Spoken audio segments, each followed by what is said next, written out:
And with that, I'll take your questions. Charlie? Recently, Breitbart News challenged the accuracy of the CNN story, and afterwards it was retracted, deleted, and the editors responsible were fired, as well as the network apologized for the story. One of the targets of the story accepted the apology. The president went on Twitter this morning and repeated that CNN was fake news. Why isn't their response good enough for the president? I don't know that it's that the response isn't good enough for the president. I think it's the constant barrage of fake news directed at this president probably that has garnered a lot of his frustration. You point to that report. There are multiple other instances where that outlet that you referenced has been repeatedly wrong and had to point that out or be corrected. There's a video circulating now, whether it's accurate or not. I don't know, but I would encourage everybody in this room and frankly everybody across the country to take a look at it.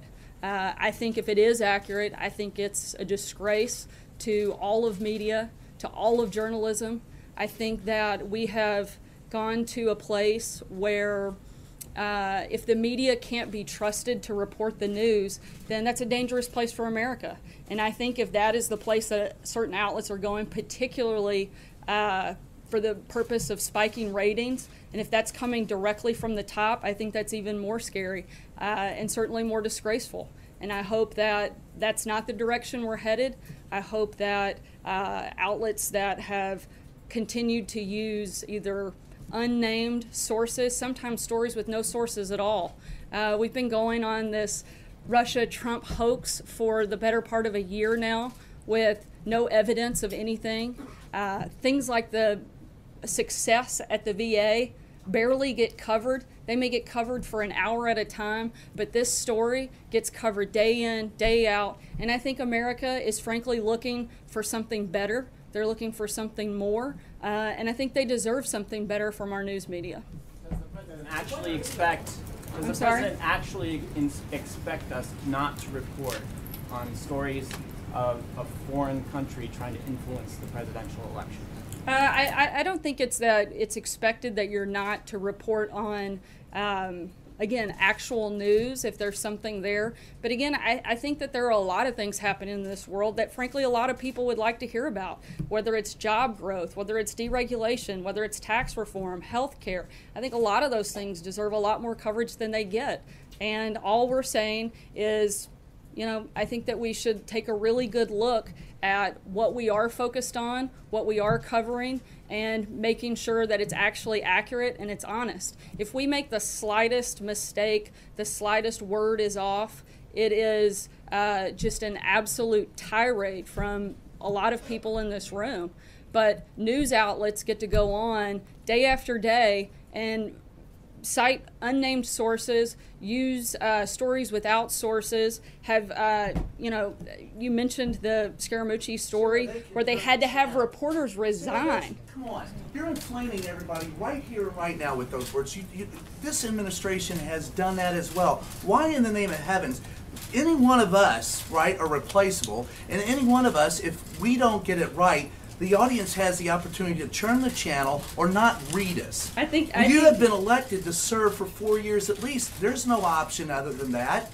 We're here to ask you questions. Right. You're here to provide the answers. And what you just did is inflammatory to people all over the country who look at it and say, see, once again, the president is right and everybody else out here is fake media. And everybody in this room is only trying to do their job.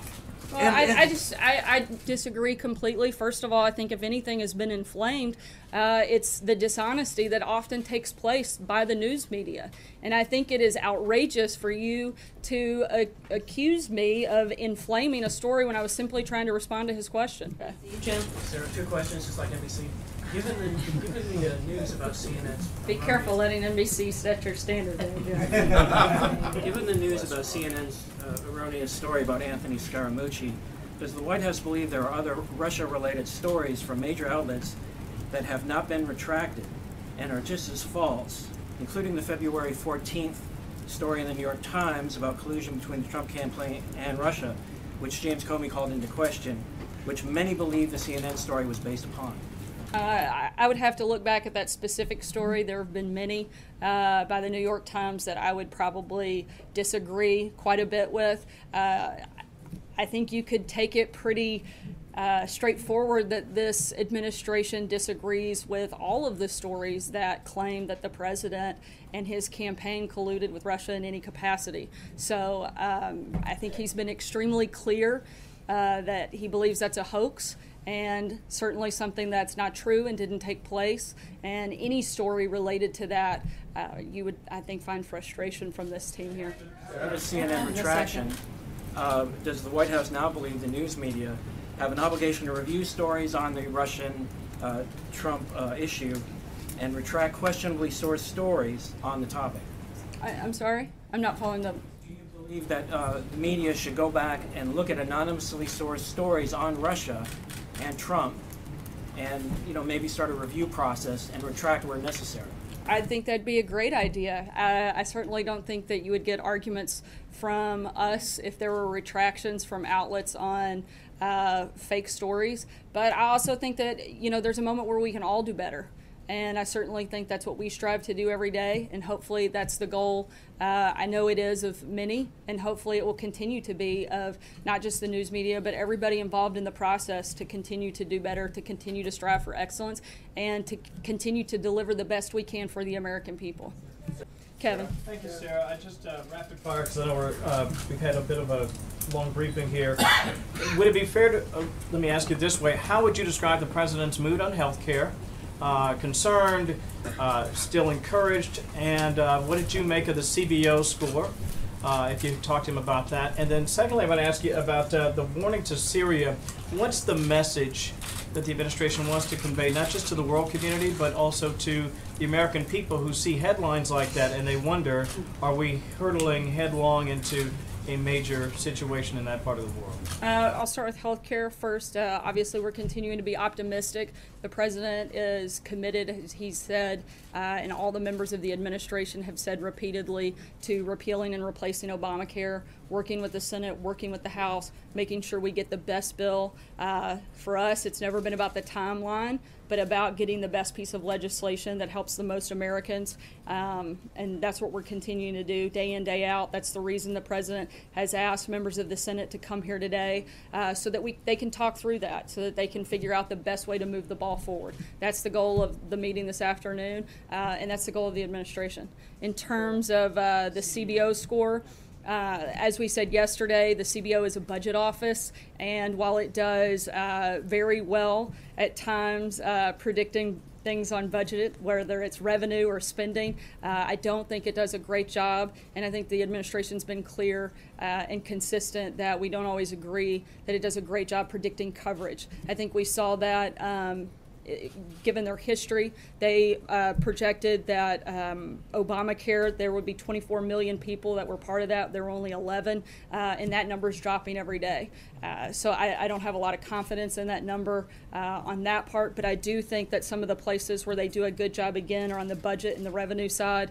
And the CBO score that they pointed out was that it would cut deficits by $300 billion and cut taxes by $700 billion. I think those are good things, and I think when they focus on the budget side, that's probably a good thing. And I think you had a second part, sorry.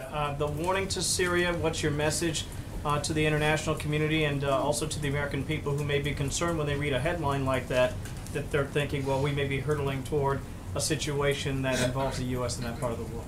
I think that the message from the statement yesterday was extremely clear. I don't think it was a gray area. It was pretty black and white.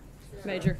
Can you explain, because you went on the record this morning, what the process was that led to that statement last night?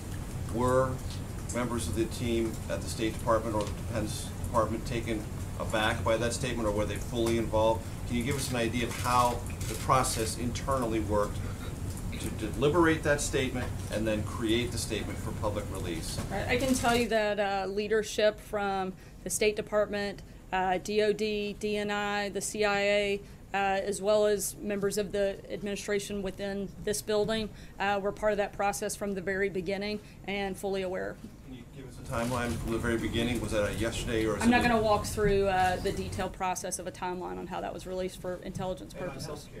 You just said you accept or find valid the CBO numbers on the budget side. Is that Yeah, true throughout? They're a budget. Yesterday? They're a budget office, and I think on the initial numbers that we saw from that, the cutting of the deficit, the cutting of taxes, I think that that's where historically they've been more accurate as well. It's not just my, like I've decided that, but historically that's where they've been. For purposes of the public looking at this, would this administration accept the budget and revenue numbers that were published yesterday as generally speaking valid and worth taking seriously? I would think so for the most part. I think in large, yes. Two healthcare questions. Okay, so you accept the budgetary calculations of the CBO, but not the projections on how many people would be insured. What about their projections on what would happen to premiums and deductibles? Is that something you accept or not accept? I mean, I think they said yesterday that the premiums would go down roughly 30% by 2020. That seems, based on what we've done internally, pretty consistent. So. For people of certain incomes, they would go way up. So you only accept them if they go down? No, but I think in general and largely they predicted that they'd go down 30% by 2020. Okay, and then another question. The president promised that his health care plan would not have cuts to Medicaid. Does he believe that a family of four making $60,000 makes too much money to qualify for Medicaid? In other words, that that's just too high an income to be getting Medicaid? I don't know about a specific level breakdown. And again, there's a reason he's bringing senators over here today to talk through. We know there's going to be changes. We know there's going to be adjustments. The thing that the president was committed to is making sure that anybody that currently receives Medicare, that's not Medicaid, that's not touched. And that is consistent with what's in the bill, and that'll continue to be what he fights for. Does he believe, you said the House bill was too mean. Does he believe that the Senate bill is less mean, as mean, more mean? Like, what does he think? I honestly haven't asked him whether or not he thinks the Senate bill, the mood of it yet, but I'll check on that tomorrow and get back to you. Thanks, guys, so much. Have a good day. You talked about CNN, Sarah. Can I ask you a question?